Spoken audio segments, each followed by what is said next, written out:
எதெல்லாம் உங்கள் பலமாக இருக்கிறதோ அதெல்லாம் உங்களுடைய விரிவை, வாழ்க்கைக்கு விரிவை ஏற்படுத்தும். நல்லா புரிஞ்சுக்குங்கய்யா. மகனுக்காக சொத்து சேர்ப்பதை விட மகன்களோட கம்ப்ளீஷன்ல இருக்கிறது முக்கியம்.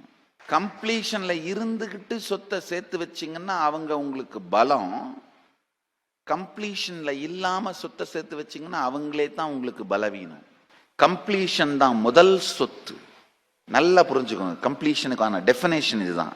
உங்களுக்குள் இருக்கும் எண்ண ஓட்டங்கள், ஏன் நீங்கள் இப்படி இருக்கிறீர்கள் என்பதற்கான எண்ண ஓட்டங்கள், அதனுடைய வாத பிரதிவாதங்கள், சரி தவறுகள், தர்க்க நியாயங்கள் உங்களை சுற்றி இருப்பவர்கள் எல்லோருக்கும் புரிய வைப்பது.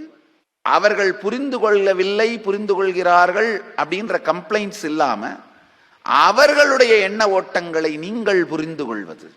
கம்ப்ளீஷன் தான் முதல் சொத்து. கைலாசாவின் கந்தசஷ்டி மகோத்சவம். பகவான் நித்யானந்தரை கேளுங்கள். 6 நாட்கள் தினந்தோறும் நடைபெறும் தொடர் நேரலை சத்சங்கத்தில் இணையுங்கள்.